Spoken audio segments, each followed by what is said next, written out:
Good morning students. आज हम करेंगे महाभारत का 8वां एपिसोड द्रोणाचार्य। तो द्रोणाचार्य जी कौन थे, इनके बारे में हम देखेंगे। आचार्य द्रोण महर्षि भरद्वाज के पुत्र थे। पांचाल नरेश का पुत्र द्रुपद भी द्रोण के साथ ही भरद्वाज आश्रम में शिक्षा पा रहा था। दोनों में गहरी मित्रता थी। कभी कभी राजकुमार द्रुपद उत्साह में आकर द्रोण से यहाँ तक कह देता था कि पांचाल देश का राजा बनने पर आधा राज्य मैं तुम्हें दे दूंगा, क्योंकि दोनों मित्र थे। शिक्षा समाप्त होने पर द्रोणाचार्य ने कृपाचार्य की बहन से ब्याह कर लिया। उससे उनके एक पुत्र हुआ जिसका नाम उन्होंने अश्वत्थामा रखा।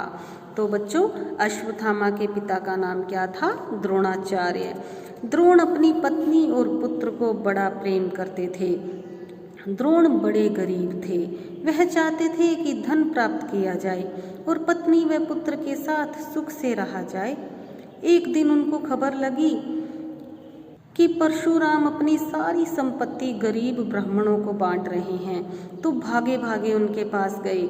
लेकिन उनके पहुंचने तक परशुराम अपनी सारी संपत्ति वितरित कर चुके थे और वन गमन की तैयारी कर रहे थे।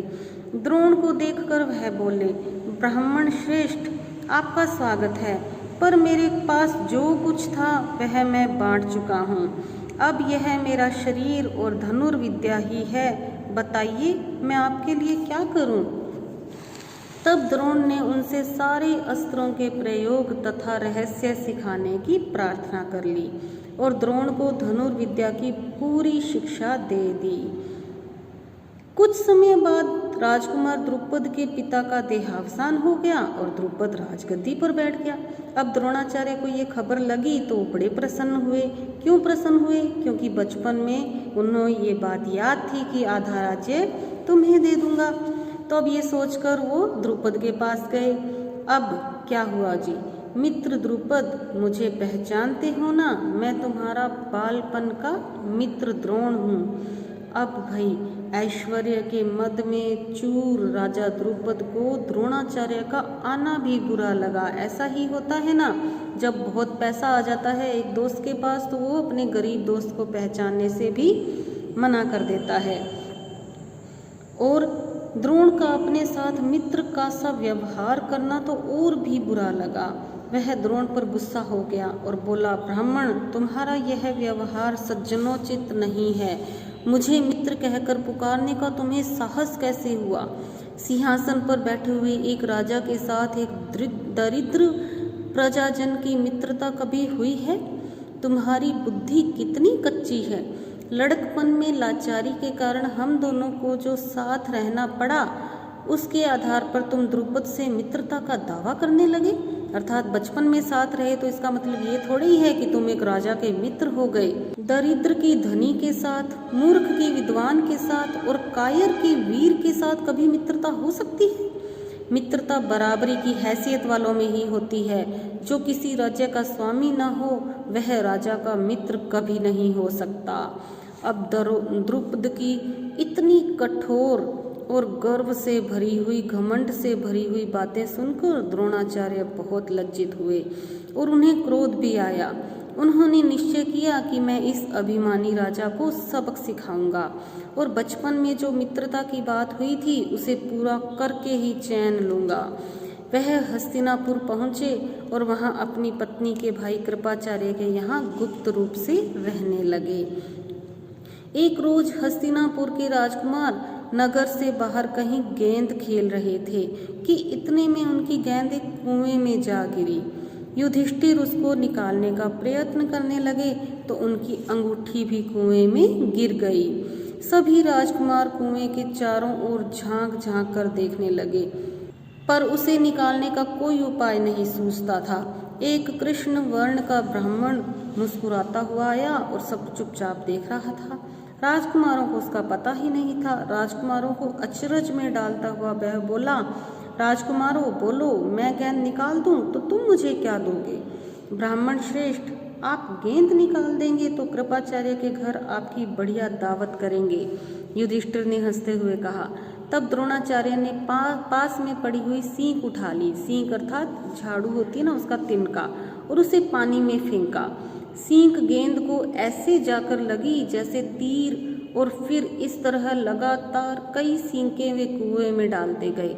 सींकें एक दूसरे के सिरे से चिपकती गईं। जब आखिरी सींक का सिरा कुएं के बाहर तक पहुंच गया तो द्रोणाचार्य ने उसे पकड़कर खींच लिया और गेंद बाहर आ गई। सब राजकुमार आश्चर्य से यह करतब देख रहे थे। उन्होंने ब्राह्मण से विनती की कि युधिष्ठिर की अंगूठी भी निकाल दीजिए। द्रोण ने तुरंत धनुष चढ़ाया और कुएं में तीर मारा। पल भर में बाण अंगूठी को उसकी अपनी नोक में लिए हुए ऊपर आ गया। द्रोणाचार्य ने अंगूठी युधिष्ठिर को दे दी। चमत्कार देखकर राजकुमारों को और भी ज्यादा अचरज हुआ। उन्होंने उनके सामने आदरपूर्वक सर नवाया और पूछा, महाराज आप अपना परिचय दीजिए, आप कौन हैं, हम आपकी क्या सेवा कर सकते हैं। द्रोण ने कहा, राजकुमारों, यह सारी घटना सुनाकर पितामह भीष्म से ही मेरा परिचय प्राप्त कर लेना। राजकुमारों ने जाकर पितामह भीष्म को सारी बातें सुनाई तो भीष्म समझ गए कि होना हो वे सुप्रसिद्ध आचार्य द्रोण ही होंगे। यह सोचकर उन्होंने निश्चय कर लिया कि अब से राजकुमारों की अस्त्र शिक्षा द्रोणाचार्य के ही हाथों पूरी करवाई जाए। बड़े सम्मान से उन्होंने द्रोण का स्वागत किया और राजकुमारों को आदेश दिया कि वे गुरु द्रोण से ही धनुर्विद्या सीखें।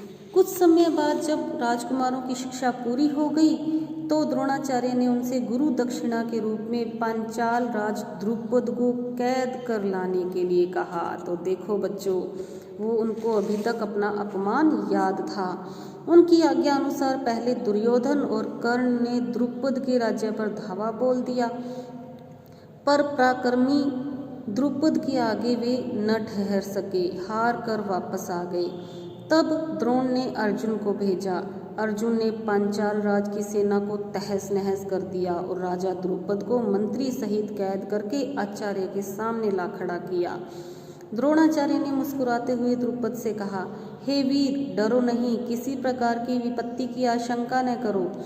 बचपन में तुम्हारी हमारी मित्रता थी, साथ साथ खेले कूदे उठे बैठे। बाद में जब तुम राजा बन गए तो ऐश्वर्य के मद में आकर तुम मुझे भूल गए और मेरा अपमान किया। तुमने कहा था कि राजा ही राजा के साथ मित्रता कर सकता है, इसी कारण मुझे युद्ध करके तुम्हारा राज्य छीनना पड़ा।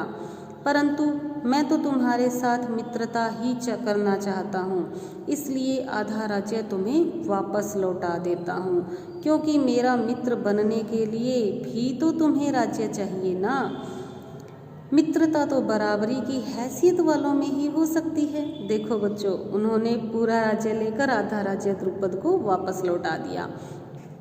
द्रोणाचार्य ने इस अपने अपमान का काफी बदला समझा और उन्होंने द्रुपद को बड़े सम्मान के साथ विदा किया। इस प्रकार राजा द्रुपद का गर्व चूर हो गया। अब लेकिन बदले से घृणा दूर नहीं होती।